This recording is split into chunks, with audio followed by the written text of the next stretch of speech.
Je voulais revenir déjà par rapport à la dernière fois, dès que vous m'avez demandé de vérifier toutes les sources. Je suis allé discuter avec le imam pour m'assurer que j'avais bien compris les textes. Je lui ai posé à peu près toutes les questions que j'avais et il m'a bel et bien confirmé effectivement certaines choses que vous m'avez dit, pour la plupart. J'avais parlé par exemple de l'esclavage et comme quoi est-ce qu'on avait le droit d'avoir des rapports avec les captifs de guerre, et il m'a confirmé. Je lui ai dit oui, mais pourquoi alors ne pas l'interdire? Et ce qu'il m'a dit, c'est que c'est halal, c'est qu'on a le droit en soi. Et là, pour le coup, j'étais un petit peu perdu parce que là, j'avais vraiment du mal à accepter ça. C'est même pas moralement parlant, c'est même pas humainement parlant, c'est logique. C'était juste ce vendredi en plus de ça. C'était pendant la Jumu'ah. Je suis allé prier et à la fin, j'avais un rendez-vous avec lui. Ça veut dire qu'on a discuté. Donc voilà, je lui ai dit, et imagine cette personne-là, par exemple, c'était ta propre mère. Et après, il a commencé à me dire, oui, mais c'est pas comme ça. Il y avait un consentement. En fait, il a pas voulu répondre à la question directement. Là, maintenant, je commençais vraiment à poser ces mêmes questions à mon entourage. Qu'est-ce que vous pensez du fait que on n'a pas le droit de faire l'amour avec sa petite copine,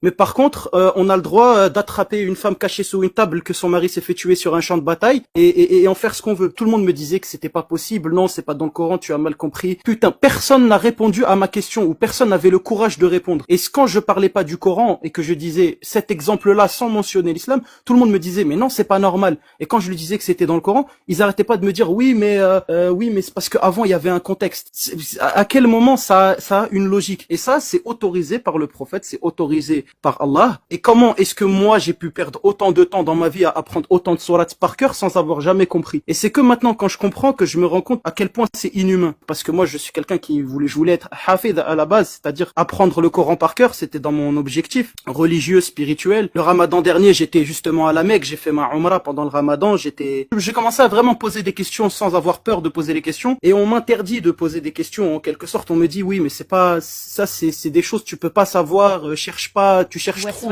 Malgré tout ça, je prie un peu bêtement et un peu par peur. C'est que même maintenant, je continue à faire mes 5 prières, je fais mes salats, et c'est la peur en fait qui me tient dedans. Mais crainte de quoi? C'est pas finalement de la crainte, parce que c'est juste que c'est vrai que c'est une habitude, et en fait, j'arrive pas à accepter le fait de me dire que là, il y a 2 mois, quand on est allé avec l'agence de la Umrah, j'ai fait ma Umrah pendant le Ramadan, et que à chaque fois que par exemple, on posait des questions, que ça soit sur l'histoire du prophète, sur les compagnons, c'était toujours moi qui avais les bonnes réponses. J'étais en quelque sorte celui parmi les gens qui avaient le plus de connaissances. Et maintenant là, aujourd'hui, je suis en train de tout remettre en question. Je suis en train de dire que l'islam a des concepts horribles. En fait, c'est difficile en fait, j'arrive pas à accepter cette nouvelle réalité. Moi, ce que j'ai peur, c'est de mourir et gâcher ma vie et d'empêcher mon cerveau d'utiliser son plein potentiel. Ça veut dire que on a cette chance, nous. Déjà les Homo sapiens d'ailleurs, parce que si on devrait parler évolution, et en termes d'évolution, déjà l'islam il est pas d'accord. Mais on a une faculté exceptionnelle et on est les seuls animaux à pouvoir le faire, c'est de réfléchir. Alors pourquoi quand je réfléchis assez, on me dit arrête de trop réfléchir, c'est des wes-wes. Et en fait, j'ai conclu par moi-même, je me dis et si finalement ça c'était pas un excellent outil de manipulation pour que les gens ne réfléchissent pas. Et j'ai vérifié aussi d'ailleurs le verset qui disait comme quoi celui qui change de religion, il faut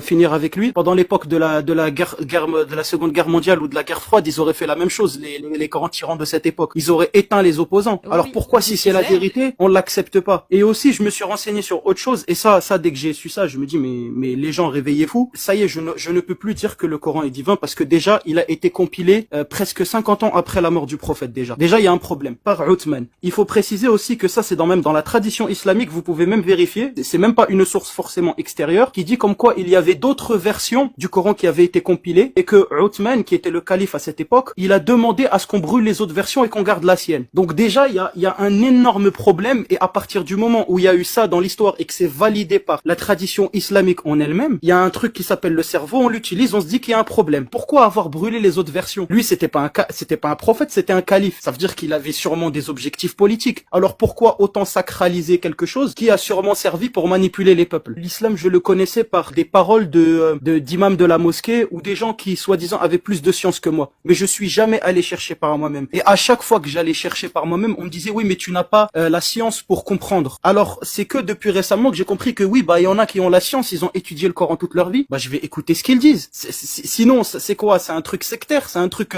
y a que l'élite qui peut savoir le secret de la vérité, c'est n'importe quoi. Ouais. Donc là, et le problème, c'est que tous ceux que, dans mon entourage, que ce soit mes amis qui commencent à me tourner le dos, enfin, c'est pas qu'ils me tournent le dos, mais ils me disent, Astaghfirullah, t'es en train de t'égarer, mon frère. Je leur dis, les gars, s'il vous plaît, récitez-moi juste Ayat al-Kursi. Ils connaissent même pas, en fait, ils connaissent beaucoup moins que moi. Le problème, c'est que c'est qu'eux, ils ont été éduqués dans la religion. La seule chose qu'ils savent, c'est ne pas manger de porc et manger du halal. Et ils viennent me donner la leçon, ils me disent que je m'égare. Mais justement, je fais le contraire, je me renseigne sur la religion. Vous êtes là, vous suivez bêtement, vous me critiquez, moi je vais me renseigner. Moi je vais aller écouter les vrais tafassir, donc les vraies interprétations selon les 4 grandes écoles. Et je vais pas me renseigner sur des rappels TikTok, parce que eux ils voient des rappels TikTok. Oh, regardez, miracle scientifique dans le Coran, ils sont convaincus. Mashallah. Comme quoi il y a des miracles par rapport à l'embryologie. Moi-même, quand je l'avais lu, j'avais trouvé qu'il y avait un problème parce qu'on parlait des os avant la chair. Déjà ça c'est une erreur. Et quand j'ai présenté cette erreur, on me sort c'est un verset scientifique. Dès que je vois l'erreur scientifique, on me dit non, finalement c'est métaphorique. Et moi déjà il y avait une seule grande contradiction qu'il y avait entre justement l'islam et la science. Le problème c'est que la plupart des gens qui viennent me réfuter me donnent des arguments absolument débiles. Et c'est sur quoi? C'est sur la théorie de l'évolution. Je me suis vraiment plongé dedans. En fait je cherchais justement même carrément comment est-ce que c'est possible qu'on ait un ancêtre commun entre tous les grands singes et qu'est-ce qui fait que on est devenu autant différents par rapport aux grands singes qui sont censés être nos plus proches cousins. Ça m'a semblé très logique parce que c'est sûr que si on entend théorie de l'évolution et Darwin, parce que ça d'ailleurs c'est une grande erreur. Quand on parle de théorie synthétique de l'évolution, les gens ils parlent de Darwin. Alors que Darwin c'était il y a très longtemps, ça a été si vous voulez le schéma de base, c'est le prototype, c'est le premier iPhone. Et là on a l'iPhone 16 et les gens ils aiment bien dire oui mais c'est une théorie. Mais vous savez même pas c'est quoi une théorie scientifique. C'est juste la preuve la plus haute de la science, la théorie quoi.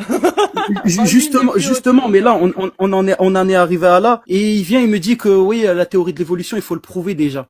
Bah étudie là d'abord et après viens la réfuter. Pourquoi les gens ils réfutent quelque chose qu'ils ne connaissent même pas? Et ceux qui me disent que oui c'est une épreuve tout ça, mais jusque là de tout ce que vous m'avez dit je suis allé me renseigner, c'est-à-dire que le Iqra je suis allé le faire, j'ai cherché à me renseigner et à chaque fois que je vais voir des frères musulmans qui vont me donner des réponses par exemple qui me disaient qu'est-ce qu'ils en pensaient de tel ou tel verset, il n'y a pas eu une seule réponse un minimum intelligente. Il y a eu que des réponses condescendantes, il y a eu que des réponses qui n'avaient pas de sens et il y avait des réponses imaginaires. Ça veut dire que je pouvais très bien donner une réponse, dire oui Son Goku il existe et ils allaient me répondre oui. Finalement, je finissais par comprendre et accepter que finalement, ça a peut-être été fait par un Gogol du 7e siècle qui voulait justement prendre le pouvoir. Pas un Gogol du coup, un mec intelligent de l'époque. Même un message pour les musulmans qui sont sur le live aussi. Juste, soyez humains. Pensez à l'humain avant de penser à oui, mais il y a une épée sur ma tête qui m'empêche de réfléchir. Parce que peut-être cette épée, elle n'existe pas et que c'est peut-être des humains qui ont mis cette épée sur votre tête pour vous faire croire que si vous réfléchissez, elle va vous tomber dessus.